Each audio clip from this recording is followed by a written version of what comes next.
guys, என்னோட டைரியில நான் என்னென்னலாம் எழுதி வச்சிருக்கேன்னு சொல்லிட்டு காமிக்கிறேன். பட் எல்லாமே கிடையாது, ஒரு சில விஷயங்கள் தான். ஏன்னா வந்துட்டு டைரினாலே சீக்ரெட் தானே. சீக்ரெட்னா வந்து பெரிய சீக்ரெட் இருக்கும் அப்படிலாம் நினைக்காதீங்க. பட் கொஞ்சம் சின்ன சின்ன சீக்ரெட் அந்த மாதிரி இருக்கும். என்னெல்லாம் தோணுது மண்டக்குள்ள என்னெல்லாம் வருதோ எல்லாத்தையும் எழுதி வைப்பேன். அதுதான் சீக்ரெட்டுன்னு நான் சொல்லிட்டு இருக்கேன். வந்துட்டு இந்த டைரி வந்து என்னதுன்னு பார்த்தீங்கன்னா, இதில் வந்து என்னோட சேனல் ரிலேட்டடான விஷயங்கள் எழுதி வைப்பேன். எனக்கு வந்து தோன்ற கண்டென்ட்ஸ் அதெல்லாம் நான் ஃபோனில் நோட் பண்ணுறதோட எனக்கு பொதுவாகவே எழுதுறது தான் ரொம்ப பிடிக்கும். என்னதான் வந்து டிஜிட்டலாக மாறினாலும் எனக்கு வந்து எழுதுறது தான் உண்மையாகவே ரொம்ப பிடிக்கும். எனக்கு ஃபோனை பார்த்து படிக்கிறது கூட எனக்கு சுத்தமாக பிடிக்காது. சேனலில் வந்து ஒரு சில அச்சீவ்மெண்ட்ஸ்லாம் இருக்கும்ல, அந்த டேட் அதெல்லாமே நோட் பண்ணி வச்சுருப்பேன் இந்த டைரியில். 2025 போன வருஷத்துக்கான டைரி, போன வருஷம் நான் யூஸ் பண்ணது. 2026 இந்த வருஷத்துக்கான டைரி. இதில் பெருசாக நான் எதுவும் எழுத ஆரம்பிக்கல. அது வந்து 2024. இதுதான் வந்து என்னோட ஃபர்ஸ்ட் எவர் டைரி. புக்ஸ் வந்து படிப்பேன்ல, அப்படியே வந்து நான் வந்து புக் ரிவ்யூவும் நானே வந்து சும்மா எழுதுவேன்.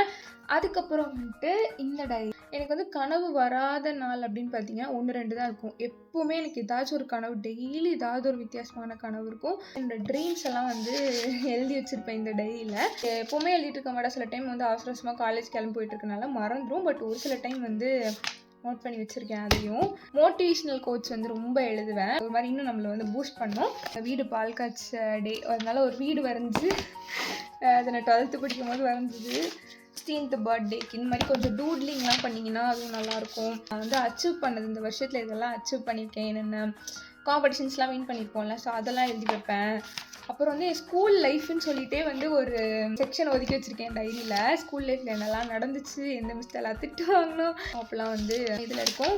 செல்ஃப் கேர், எப்பெல்லாம் வந்து செல்ஃப் கேர் பண்ணலாம் அப்படின்னு சொல்லிட்டு நம்ம எழுதி வைக்கிறதோட இந்த மாதிரி ட்ரா பண்ணியோ இல்லை பிக்சர் பேஸ்ட் பண்ணியோ வச்சோம் அப்படின்னா அந்த விஷன் இருக்குல்ல, அது வந்து உண்மையாகவே ரொம்ப ஹெல்ப் பண்ணும். அப்புறம் வந்து என்னென்ன புக்ஸ்லாம் நான் ரீட் பண்ணியிருக்கேன், இல்லை ரீட் பண்ணணும், அப்புறம் வந்து எனக்கு ஏதாவது வாங்கணும்னு இருக்கும்ல, அதையும் கூட என் டைரியில் வந்து எழுதி வச்சுப்பேன். அண்ட் வாங்கினதுக்கப்புறம் அது கட் பண்ணிடுவேன். அது வந்து ஒரு மாதிரி சாட்டிஸ்ஃபைடாக இருக்கும். அது இது வந்து ஒரு ட்ராயிங் நோட்டாக கூட யூஸ் பண்ணிப்பேன். சம்டைம்ஸ் எனக்கு நேரம் போடலாம் எதையாவது உட்காந்து வரைஞ்சிட்டு இருப்பேன். அப்புறம் வந்து இன்கம் ட்ராக்கர், பைபிள் வேர்ஸ், கொஞ்சம் பைபிள் வேர்ஸும் எழுதி வச்சுருப்பேன். ஃபைனலாக அந்த வருஷத்தோட எண்டிங்கில் வந்து நான் என்னென்னலாம் கற்றுக்கிட்டேன், எப்படி அந்த வருஷம் எனக்கு போச்சு அப்படின்றதெல்லாம் வந்து அந்த வருஷத்தோட எண்டில், டைரி எண்டில் வந்து எழுதி வைப்பேன். ஆக்சுவலாக டைரி எழுதுறதுன்றது வந்து இப்படி தான் எழுதணும், இந்த விஷயங்கள் தான் எழுதணும், இதெல்லாம் எழுதக்கூடாது அப்படிலாம் கிடையவே கிடையாது. நான் சொன்ன மாதிரி அது வந்து ஒரு பர்சனல் ஸ்பேஸ். நம்மளுக்கு வந்து என்னெல்லாம் தோணுதோ எனக்கு என் மைண்டில் அப்போது என்ன இருக்கோ அதை அப்படியே கூட எழுதி வைப்பேன். கொஞ்ச நேரத்தில் திரும்ப எடுத்து பார்த்தாலே சரியான சிரிப்பாக இருக்கும். எங்கள் அம்மா வந்து என்னை அடித்தா கூட எழுதி வைப்பேன் தெரியுமா. ஸோ இந்த மாதிரிலாம் வந்து எதை வேணாலும் நீங்கள் எழுதுவீங்க. அது நம்மளே நம்மளை வந்து இம்ப்ரூவ் பண்ணிக்கிறதுக்கு வந்து ரொம்ப ஹெல்ப்ஃபுல்லாக இருக்கும். ஸோ எஸ், அதை வந்து ஷேர் பண்ணணும்னு நினச்சேன்.